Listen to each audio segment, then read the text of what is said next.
En esta 24ª parte de las puertas dimensionales vamos ya a empezar un tema que tiene que ver con el mesmerismo. Veréis que hay una conexión muy importante entre esto y todo lo que hemos venido diciendo, pero antes quisiera introducir una vez más un par de noticias que han sucedido y que tienen relación con, digamos entre comillas, los extraterrestres. Sacerdote católico abusador de niños acusa a los alienígenas. Y diréis, bueno, está de cachondeo, se nos está riendo. Bueno, vamos a ver, porque esto no son bromas. Un cura de Filadelfia, Estados Unidos, fue arrestado por abusar de más de 20 menores de edad durante un periodo de 15 años.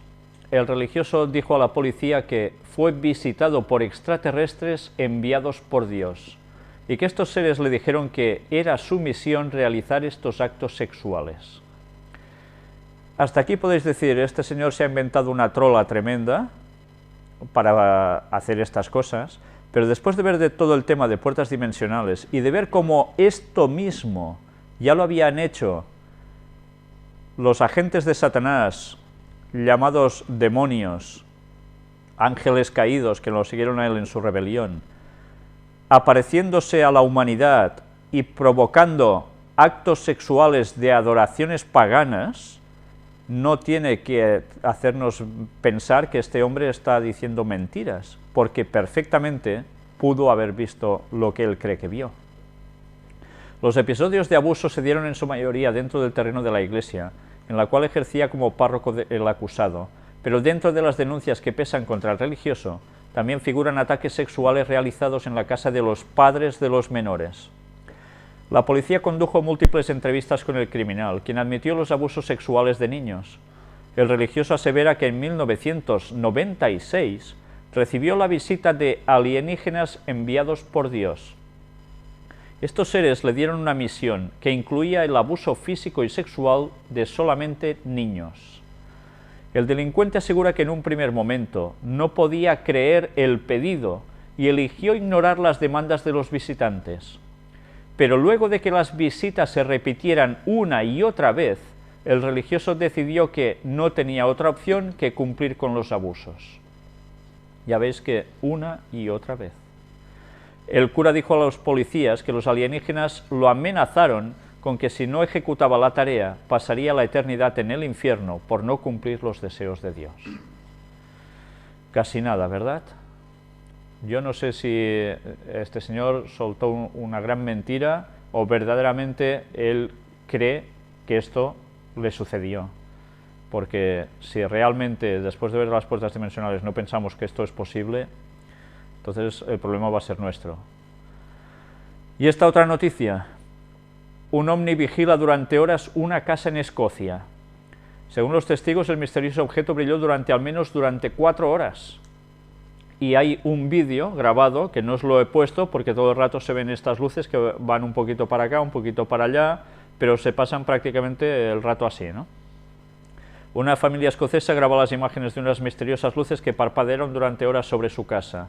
Maura Ritchie, una mujer de 50 años que reside en Aberdeenshire, en el norte del país, no podía creer lo que veía en sus ojos el sábado pasado. Vivimos en una zona rural, así que nunca tengo mis cortinas cerradas, y me gusta mirar el cielo nocturno, relató a la cadena BBC. De repente me desperté y cuando miré por la ventana vi esas luces parpadeantes que parecían moverse. La mujer inmediatamente despertó a su familia y el novio de su hija capturó estas imágenes. Mi marido es pescador y pasó muchas horas mirando el cielo de la noche, así que se mostró bastante escéptico cuando le dije lo que había visto, pero incluso él admitió que era extraño.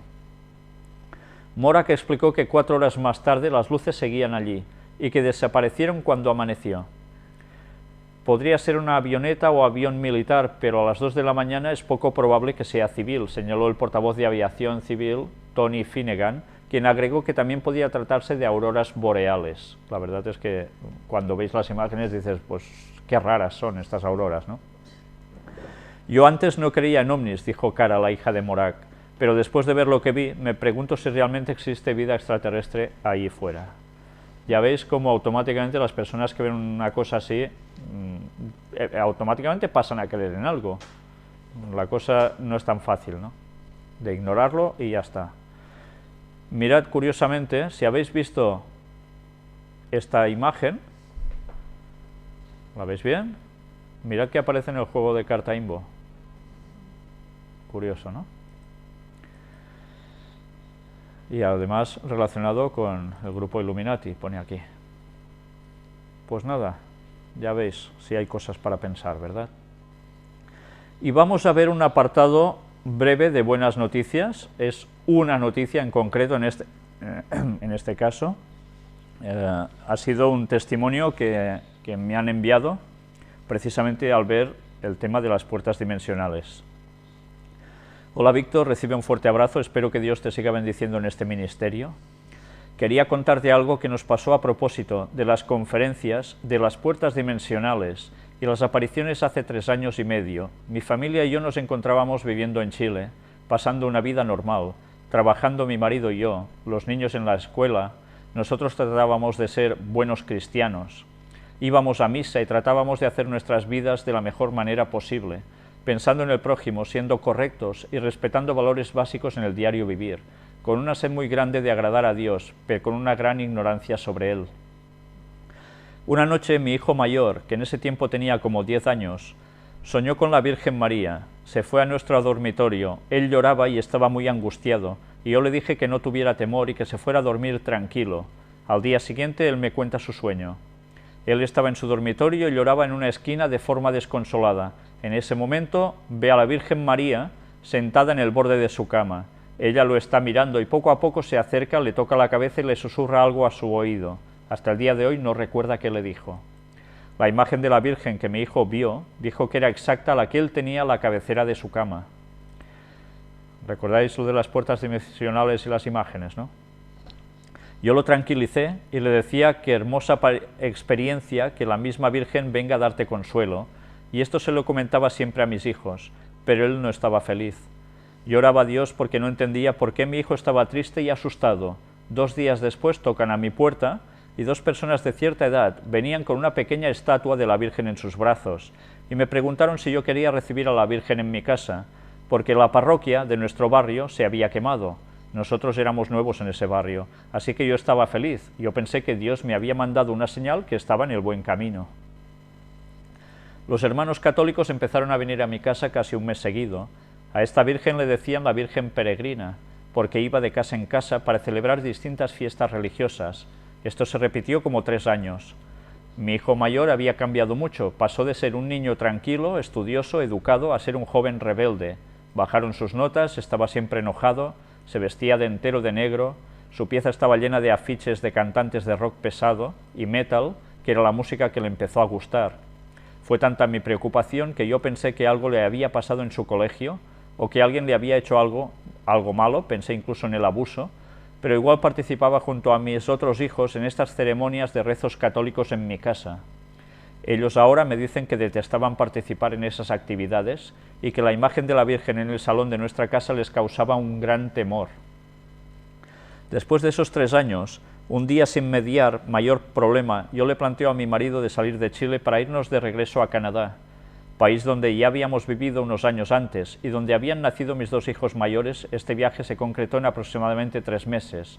Renovamos nuestros pasaportes, arrendamos nuestra casa, renunciamos a nuestros trabajos, compramos pasajes y partimos en familia a comenzar de nuevo después de 12 años de ausencia en Canadá, o de Canadá. Ya establecidos aquí por una situación muy particular que le sucedió a una amiga colombiana en Navidad, después de 6 meses de llegados tanto ellos como nosotros, ella me cuenta que no tenía el dinero para comprarle el regalo que su hija le había pedido y que habían pasado una Navidad muy tristes y llorando por esto. Yo le cuento a mi marido y decidimos salir a comprar el regalo que la hija de mi amiga quería, pero estaba agotado para esa fecha. Cuando regresamos a la casa yo oré mucho y le preguntaba a Dios por qué en esta fecha tan especial la gente sufre tanto, y comencé a mirar en la internet el origen de la Navidad. En ese momento se despliegan todas las páginas que contenían, entre otras cosas, que la Navidad no era la fecha del nacimiento de Jesús, y comienzo a mirar toda esa información, y así de una página a otra, hasta que llego a una página que decía que el sábado era el día de reposo. Yo le comento a mi marido, esto cambió nuestro paradigma y estábamos muy confundidos, porque nosotros éramos católicos. Mi marido desde que era niño y yo crecí en una familia tradicional con muchos valores cristianos, pero no necesariamente católico. Comenzamos a mirar toda la información que podíamos, hasta que pasado unos días caímos en los vídeos del gran engaño. Pasábamos noches enteras por aproximadamente 3 meses, vimos todas las conferencias en tiempo récord, hasta que un día mi marido me dice: busquemos una iglesia que tenga culto los sábados, y así llegamos a la Iglesia Adventista Hispana de Montreal.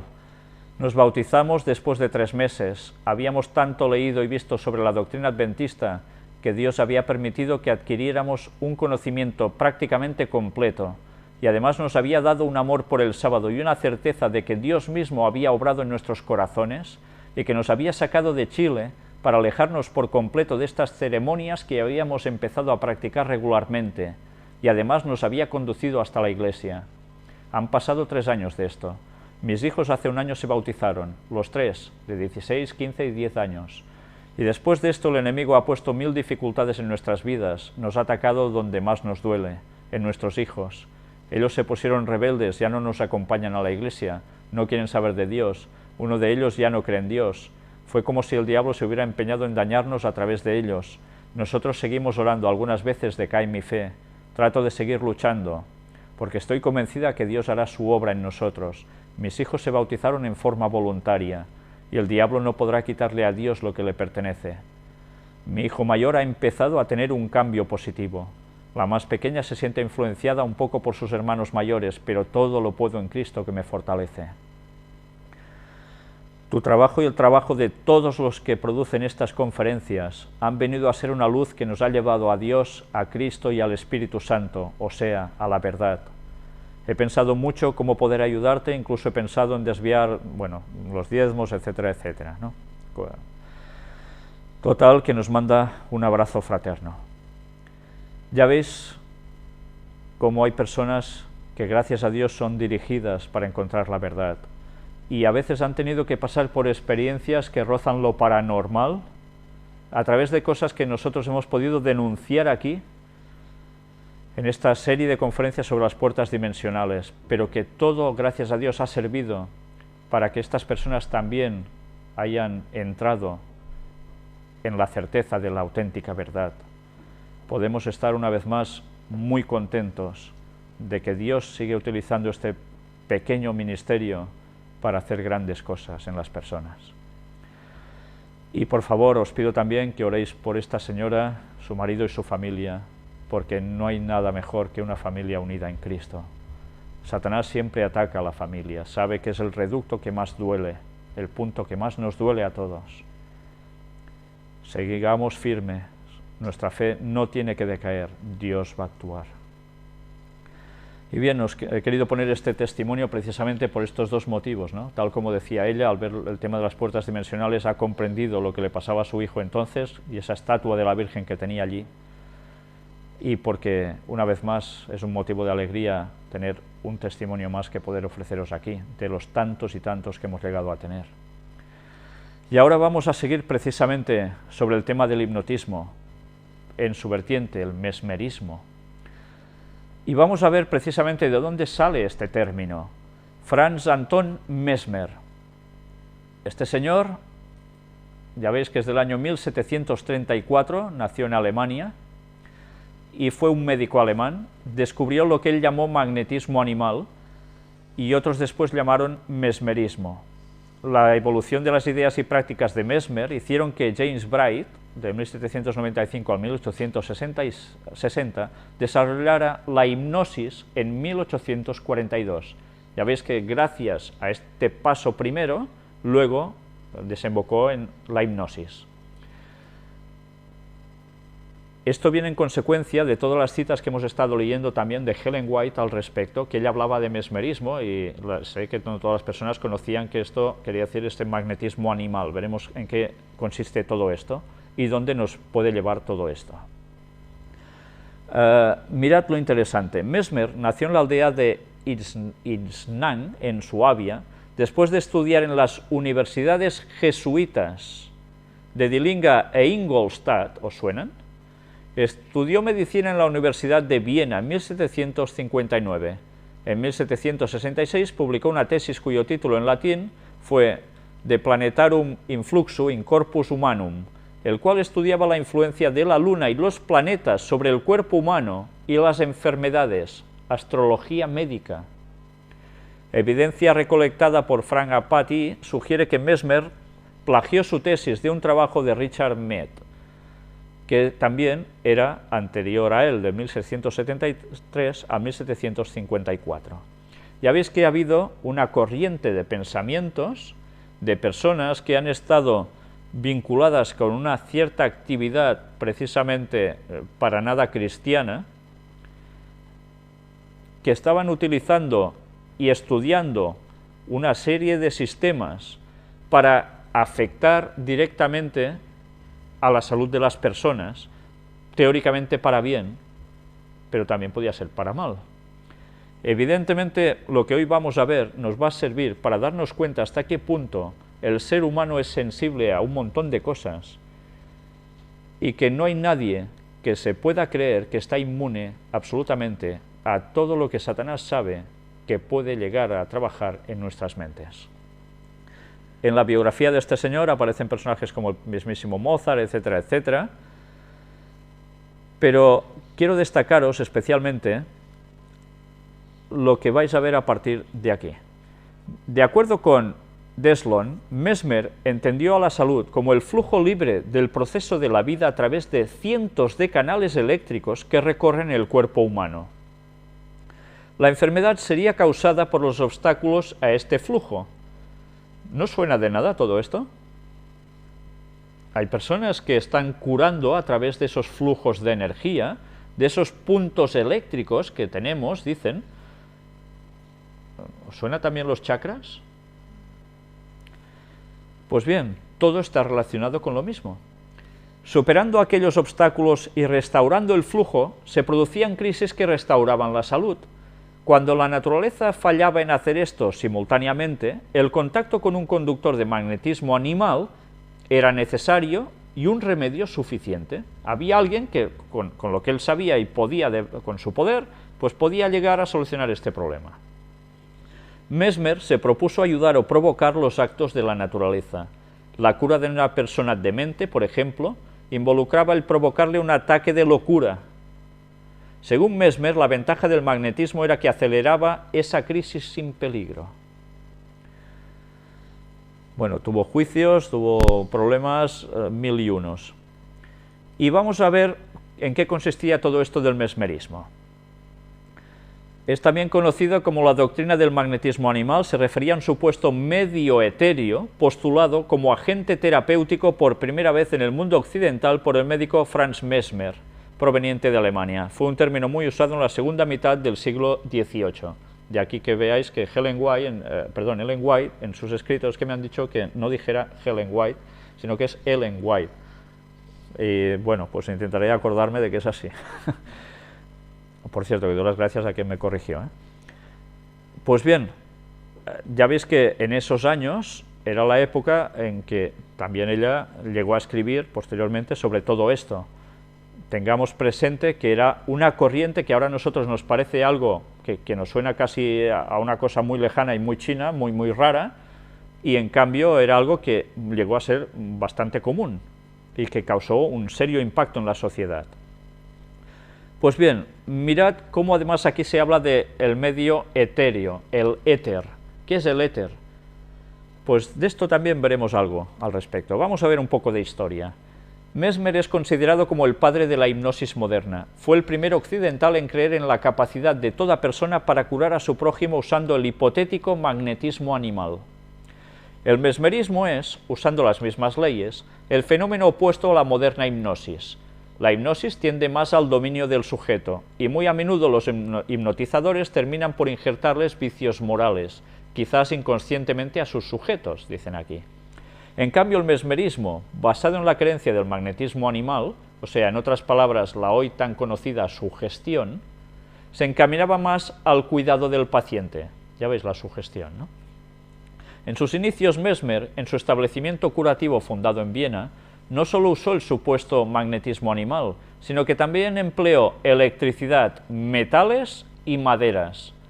Ahora entenderéis por qué hay tantas personas que utilizan objetos de estos tipos para pretender sanar a las personas. Quizás sus creencias tenían un ligero vaho proveniente de la tradición europea de la alquimia. Bueno, no era un ligero vaho, era un muy vaho. Él creía que todo el universo se había desarrollado de una substancia homogénea primordial, luego diferenciada en la diversidad que conocemos. Bien, todo esto también se habla en los temas cabalísticos.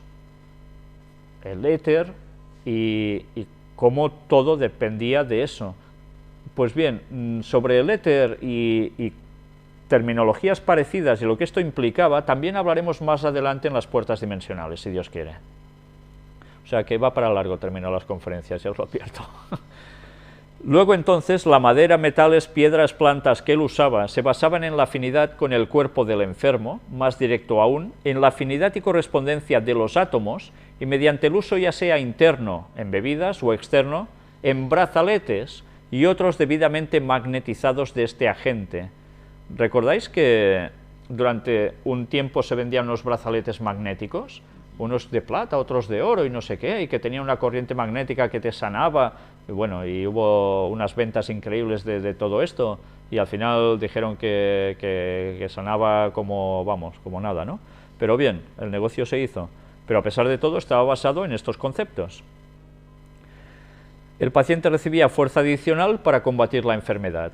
Según es reportado, Frank Mesmer hizo muchas curaciones para su tiempo, y fue reportado, parece ser que no fue una invención, pero fue en 1774 cuando realmente dijo dar con el secreto del magnetismo y quedar tan altamente interesado que abandonó el uso de imanes naturales.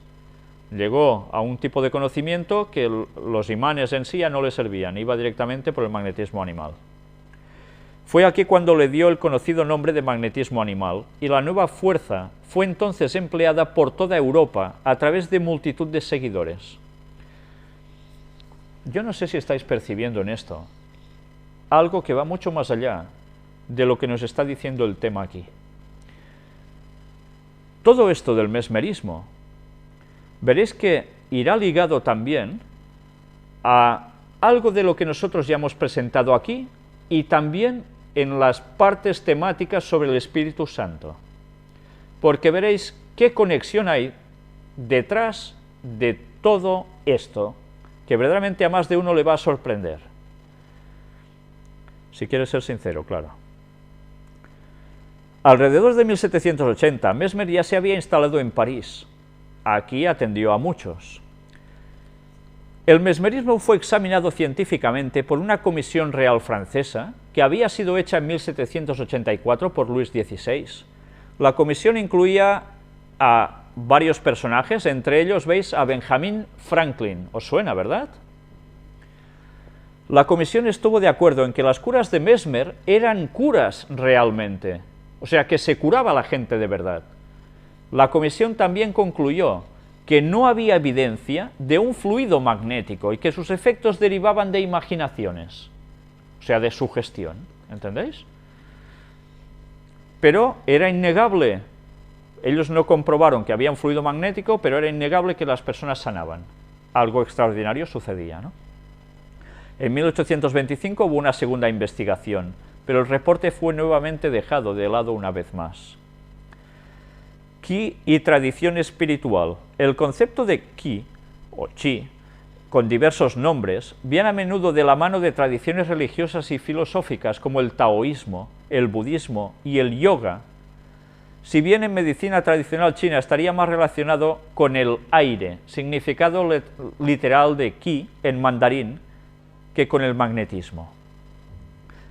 Se define el Qi o el Chi como un principio espiritual del cosmos y de la presencia de la vida. Se considera el trasfondo de todo lo que existe, de modo análogo a las conexiones que mantienen unidas los átomos de las materias, o el misterio que conforma la armonía del ecosistema y el cosmos. ¿Cómo le llamaríais esto después de ver la Guerra de las Galaxias? La fuerza, ¿no?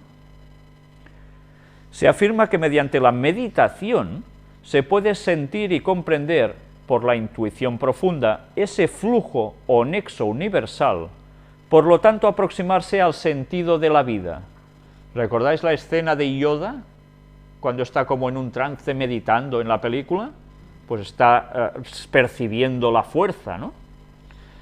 Pues todo esto ya estáis viendo, o quizás aún no, que tiene un cierto parecido con algo que se conoce como Espíritu Santo, ¿no?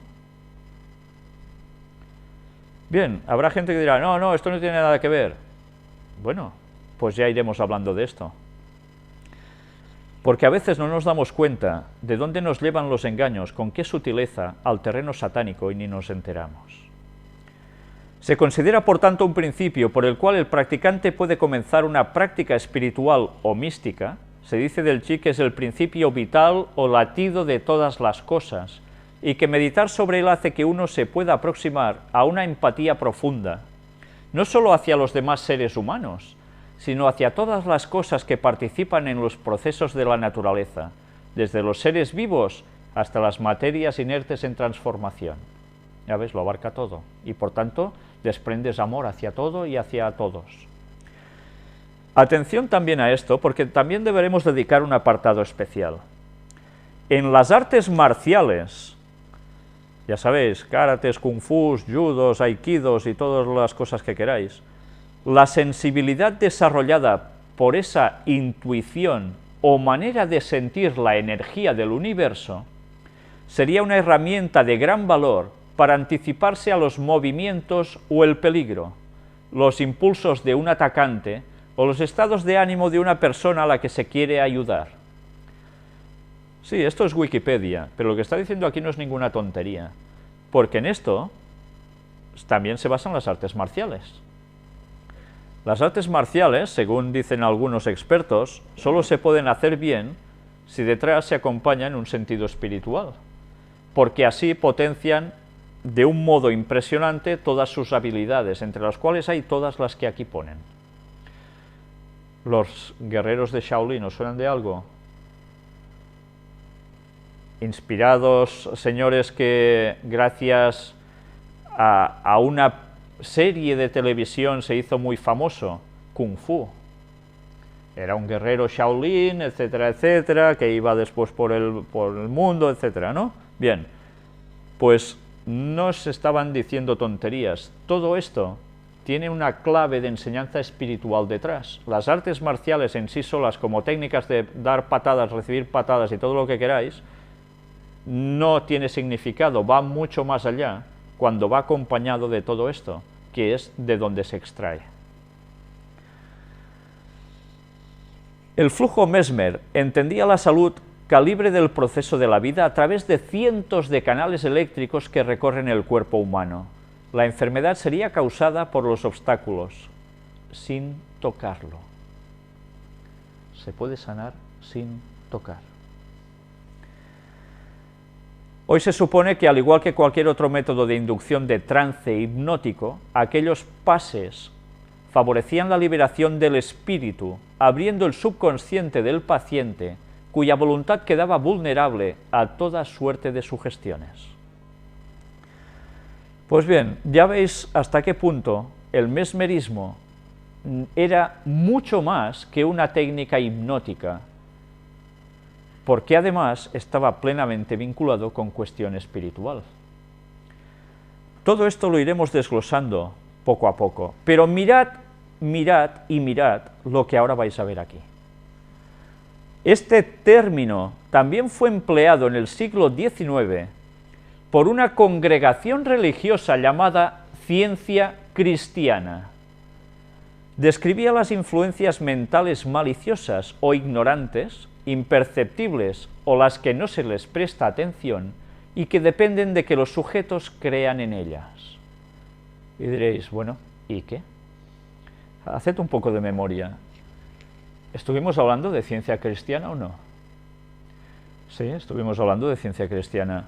Y básicamente lo vimos en el asunto de puertas dimensionales, pero especialmente en un apartado, que ya llevamos 6 temas y aún vendrá alguno más si Dios quiere, que es el tema del Espíritu Santo. Estas personas fueron las que en el siglo XIX sacaron la corriente ya antigua una vez más actualizada, que provenía de las fuentes más poderosas de espiritismo, para negar que el Espíritu Santo es la tercera persona de la divinidad. Lo mostramos en esa conferencia que parece ser que a muchos ha impactado, pero que a algunos les ha importado realmente un bledo, por desgracia. Esto no son bromas. Esa doctrina proviene de los canales espiritistas. A algunos sé que eso les duele mucho, pero yo no puedo decir otra cosa que la verdad. Luego que cada uno crea lo que quiera. Pero si nosotros desechamos el conocimiento que Dios nos da, caemos en errores que nos pueden llevar sin darnos cuenta al mismísimo espiritismo. Pero bien, cada uno decide por sí mismo. El comienzo de la hipnosis, nos relata aquí, es la Sociedad Hispanoamericana de Psicología Aplicada. Ya veis que esto no es ningún invento, son gente que están en el tema. Os voy a leer solo una parte de todo esto. Y nos dice: aunque ya existen precedentes históricos del uso de técnicas similares a la hipnosis empleada por los egipcios en los llamados templos del sueño, ya veis si viene de hace años, no sería hasta mediados del siglo XVIII cuando se inicia el primer estudio sistemático de lo que suponía un estado psicofisiológico especial que más tarde se conocería con el término de hipnosis. Ya veis como una vez más el paganismo, vinculado con esos conocimientos misteriosos, siempre provenientes del mundo satánico. Ya provenía esto de Egipto. Evidentemente no fueron los precursores, eso ya venía de antes.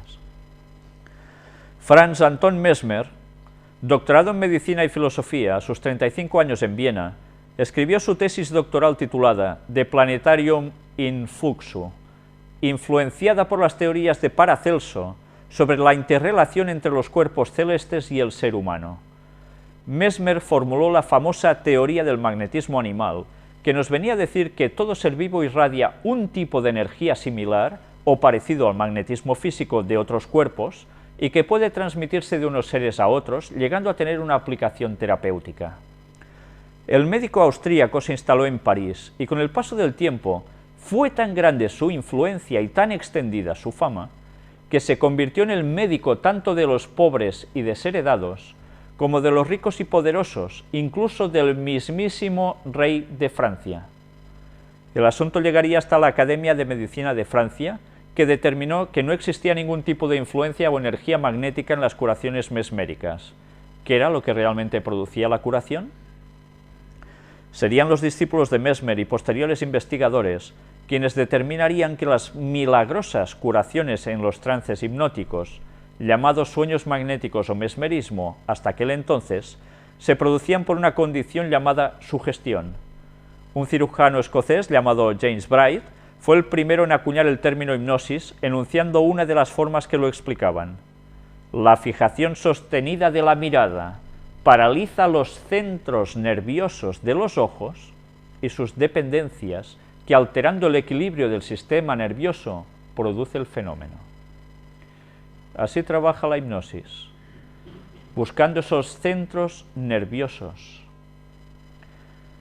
Por tanto, ¿qué es lo que nos altera? Nuestro sistema nervioso. Pero para llegar a ese sistema nervioso hacen falta esas puertas. Y en este caso las puertas era el sentido de la vista. Así, a través de la vista, se puede llegar a hacer todo este fenómeno, que realmente algunos dicen que es muy bueno, pero que por desgracia es una cosa que ya sabéis, como dijo Ellen White, cuál era su procedencia, totalmente satánica. Aquí tenéis estado cataléptico o catatónico, típico de hacer levitar personas que se ponen rígidos también, etcétera, etcétera, ¿no? Freud, el famoso psicoanalista, también dice que se confesó que era un mal hipnotizador y luego se entregó solo a la teoría del psicoanálisis, pero ha habido personajes muy reconocidos que han hecho precisamente todas estas cosas, ¿no? Las han practicado. Y bien, aquí nos habla cómo es la hipnosis, cómo funciona, etcétera, etcétera, pero claro, ellos lo pintan desde el punto de vista que es una cosa muy buena. Evidentemente esto no va por aquí, ni de casualidad. Nosotros sabemos lo que sabemos, no caigamos en estas cosas. porque realmente Satanás a través de esto hace verdaderos estragos. Y precisamente vamos a empezar otra vez más una serie, una tanda de citas de Ellen White dedicadas precisamente a este tema y que aparecen en este libro que es El Ministerio Médico. Vamos a leer algunas de ellas y vamos a empezar precisamente por esta página 118. A los que han sido verdaderamente conscientes se les ha hecho vacilar en la fe debido al titubeo de los que profesaban ser expositores de la Biblia cuando se relacionaban con los oráculos vivientes. Satanás ha tomado ventaja de la incertidumbre de la mente y por medio de agentes invisibles ha presionado más con sus sofisterías y ha hecho que muchos se envolvieran en las nieblas del escepticismo. Hombres doctos han dado conferencias en las cuales han mezclado la verdad con el error, pero han desequilibrado la mente de los que se han inclinado más al error que a la verdad. Las sofisterías bien tejidas de estos así llamados sabios han sido un encanto para cierta clase de estudiantes, pero la impresión que estas conferencias dejaron en la mente es que el Dios de la naturaleza está restringido por sus propias leyes. Ya veis que esto eran cosas del tiempo de Ellen White, que ya se estaba hablando de todo esto, ¿no? La inmutabilidad de la naturaleza se ha debatido ampliamente y los que escogen la atmósfera de la duda adoptan fácilmente teorías escépticas, porque ellos no están en armonía con la santa ley de Dios, la cual es el fundamento de su gobierno en el cielo y la tierra. Por su tendencia natural al mal, les fue fácil escoger sendas falsas y dudan de la exactitud de los registros y la historia del Antiguo Testamento y del Nuevo. Envenenados ellos mismos con el error, han buscado toda oportunidad para sembrar las semillas del error en la mente de otros. Se exalta la naturaleza sobre el Dios de la naturaleza y se destruye la sencillez de la fe, pues el fundamento de la fe se hace aparecer como incierto. Envuelta en el escepticismo, se deja que la mente de los que dudan se golpee contra las rocas de la infidelidad. Tengo un mensaje que dar a los que se sienten seguros de estar preparados para hacer la obra médica misionera. ¿Son conscientes los que están comprometidos en esta labor de que nos estamos acercando al fin de la historia de esta tierra y que debemos comprender plenamente la obra que está delante de nosotros? Lo primero que los médicos misioneros deben hacer es obtener un concepto correcto de Dios, no una concepción basada en su propio juicio humano, sino en un estudio constante de la palabra de Dios y del carácter y la vida de Cristo. Ya veis, esta es la base de todo, saber realmente lo que creemos. La palabra de Dios y sus obras contienen el conocimiento de sí mismo que Él ha decidido revelarnos. Podemos entender la revelación que Él así nos ha dado de sí mismo, pero es con temblor y temor y con un sentido de nuestra propia pecaminosidad como debemos emprender este estudio, no con un deseo de tratar de explicar a Dios, sino de obtener el conocimiento que nos habilitará para servirle más aceptablemente. Que nadie se aventure a explicar a Dios. Los seres humanos no pueden explicarse ellos mismos. ¿Y cómo entonces se atreven a explicar al Omnisciente? Satanás está listo para dar a los tales falsos conceptos de Dios. Este párrafo era para enmarcarlo en un recuadro, porque estamos hablando, una vez más, de querer explicar a Dios con nuestras mentes, tal como somos, y esto no es otra cosa que un plato servido por Satanás para entrar a colar esos falsos conceptos sobre Dios, y que hay personas que están abrazando ahora. Conceptos sobre Dios. ¿Qué conceptos sobre Dios? ¿Qué es Dios? ¿Quién es Dios? Los falsos conceptos que van contra la divinidad en tres personas forman parte de todo este juego, aunque muchos no quieran verlo aún. Vamos a seguir y veremos cómo Ellen White sigue hablando más adelante una vez más del mismo tema. Todo tiene una relación. A los curiosos tengo que decirles que Dios me ha instruido referente a no fraguar respuestas a las preguntas de los que se inquietan con relación a lo que no se ha revelado. Las cosas reveladas son para nosotros y para nuestros hijos. Más allá de esto, los seres humanos no deben intentar aventurarse. No debemos tratar de explicar lo que Dios no ha revelado. Si no ha revelado una cosa, ¿qué es? ¿Se conoce como qué? Como un misterio. Y por tanto, ¿cómo podemos explicar lo que no se nos ha revelado? Con hipótesis que caeremos en conceptos satánicos. Lo que se nos ha revelado claramente en la palabra de Dios y en los escritos del Espíritu de Profecía es lo que debemos aceptar, no hay otra. A partir de aquí caeremos en suposiciones y buscaremos tres pies al gato, a escritos, cojos, que no dan a entender toda una verdad, sino que se miran parcialmente. Y hasta que ese concepto no nos quede claro, no habrá nada a hacer en cambiar los conceptos que personas tienen en sus cabezas y que no quieren desechar. Cuidado, porque esos conceptos los van a apartar de Dios, y no son bromas, aunque algunos eso ni se lo estén pensando ahora. Debemos estudiar la revelación que Cristo, el gran Maestro, ha dado del carácter de Dios, para que en espíritu, palabra y obra lo podamos representar ante quienes no lo conocen.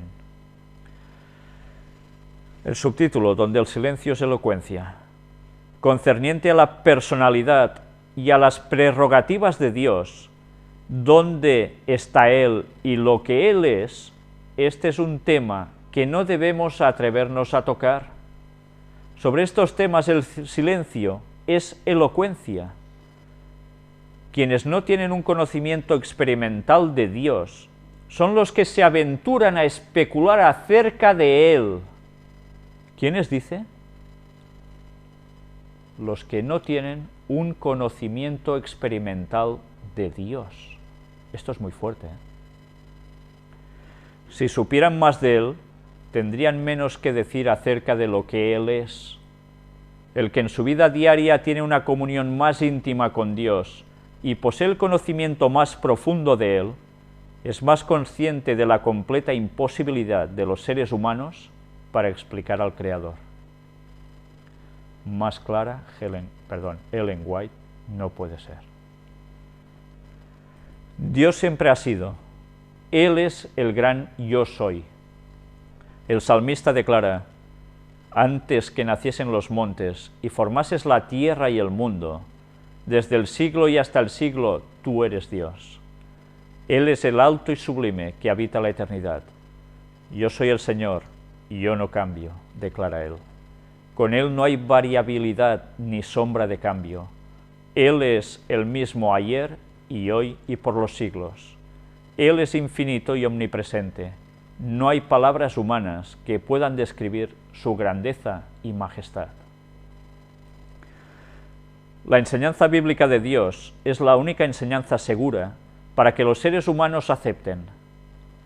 Debemos regular nuestra fe por un claro «así dice el Señor».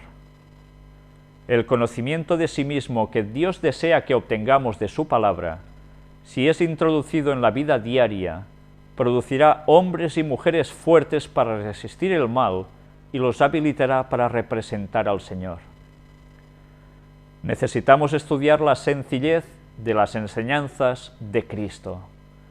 Él insiste en la necesidad de oración y humildad. Estas son nuestras salvaguardias contra los razonamientos erróneos, por medio de los cuales Satanás busca desviarnos hacia otros dioses e inducirnos a aceptar teorías distorsionadas, vestidas por él como túnicas de luz, como una gran verdad. Un hombre espiritualmente ciego es guiado fácilmente por quienes aprovechan toda oportunidad favorable para presentar teorías y conjeturas referentes a Dios. El que es engañado por Satanás imparte entonces a su prójimo la nueva luz que supone que ha recibido, como Eva colocó el fruto prohibido en la mano de Adán. Los paganos ignorantes no están en peor condición espiritual que la de quienes han conocido la verdad, pero han aceptado el error. ¿Sabéis? Es que leyendo estas cosas evidentemente el pensamiento sigue yendo a lo mismo, porque va relacionado una vez más. A veces nos creemos muy fuertes espiritualmente, muy bien basados en las doctrinas de Dios. Y resulta que abrazamos una nueva luz, que en verdad no es una nueva luz, sino que es una gran oscuridad que ya existía antes. Creemos que hemos descubierto el mundo y empapamos a los demás de los mismos argumentos para que crean lo mismo. Y resulta que se está llevando a la gente al error, incluso habiendo conocido la verdad, pero esa verdad se ha desechado. Por tanto, llevando a las personas al error doctrinal, no las llevamos a Dios, sino, como dice aquí, a otros dioses. Cuidado con esto. ¿Cuántas personas no se han apartado del concepto de la divinidad en tres personas y se han ido por sus cerros, han dejado iglesia, han esparcido esos conocimientos que les han llegado y que creen devotamente que son así, cuando han tenido el privilegio de conocer la verdad y a la verdad le han dicho que es un error y abrazan el error para decir que es una verdad? Sinceramente es muy triste. Y ojalá estas personas recapaciten y se den cuenta, porque están avisados, no por mí, están avisados por Dios. Satanás presenta sus teorías en forma cautelosa al comienzo, y si ve que sus esfuerzos tienen éxito, introduce teorías que son todavía más erróneas. Busca así apartar a hombres y mujeres de los principios fundamentales que Dios estableció como salvaguardias de su pueblo. Recordemos que muchas de estas personas, ¿qué han hecho? Llegar hasta el punto de decir que Ellen White no era inspirada por Dios, ya que no se ha podido demostrar que sus escritos estén alterados, sino todo lo contrario. Tienen que verse involucrados a decir de que era una mentirosa, que era una profeta de Satanás. Los primeros pasos fueron sutiles y cautelosos. No creer en que el Espíritu Santo era la tercera persona de la divinidad. ¿En qué ha llegado a desembocar eso en muchas personas? Los que aún no han llegado a ese paso, muchos lo están buscando. Buscar el punto para decir que Ellen White había caído en el lado satánico. Y otros intentan buscar en sus escritos solo unas porciones para decir que no, que la divinidad eran dos. O leemos todo o no vemos nada y caemos en la mentira. Por tanto, una vez más, tened esto presente, por favor. Que nuestros obreros misioneros médicos no acepten teorías que Dios no ha dado a nadie. Dios no excusará a los hombres por enseñar teorías que Cristo no ha enseñado. Él hace una apelación a su ejército de obreros para que se pongan en línea, tomando su lugar bajo el estandarte de la verdad. Él les advierte que no ocupen su tiempo en tratar asuntos que Dios no ha autorizado a ningún ser humano debatir. Vistámonos de toda pieza de la armadura cristiana y resistamos persistentemente al enemigo. Podremos tener que enfrentar ángeles caídos y al príncipe de las potestades de las tinieblas. Satanás de ningún modo está dormido. Está bien despierto y planea el juego de la vida para ganar las almas del pueblo de Dios. A los otros ya los tiene. ¿Por quién tiene que ir directamente? Por el pueblo de Dios. ¿Con qué? Pues con sutilezas y engaños que cuelan muy bien. Vendrá con engaños de toda clase para desviar al pueblo de Dios de su fidelidad. Él desea desviar la atención de ellos de los asuntos reales a las falsas teorías. ¿Cómo vamos de tiempo? Bien, pues hoy no tenemos más tiempo y debemos terminar aquí. Sinceramente creo que es un tema que da para mucho. Sé que habrá personas que intentarán girar estos comentarios que he hecho en base a estos escritos para decir que lo que está equivocado es la divinidad de tres. Ya hemos demostrado en los escritos de Ellen White que esto no es así para nada, en los textos bíblicos igual. Pero por favor, os estáis jugando, nos estamos jugando la vida eterna y esto no son bromas. Porque no solo jugamos con nuestra vida eterna, jugamos con la de los demás y nosotros pasamos conocimientos que irán desviando a las personas del camino correcto. Por favor, meditadlo y orad, sinceramente, porque lo que nos jugamos es el todo. Que Dios nos ayude a andar en sus caminos y a conocer la verdad. Porque Satanás, ya veis, él no duerme. Nos tiene hipnotizados a nosotros, pero él no duerme. Que Dios nos ayude en todo ello. Amén.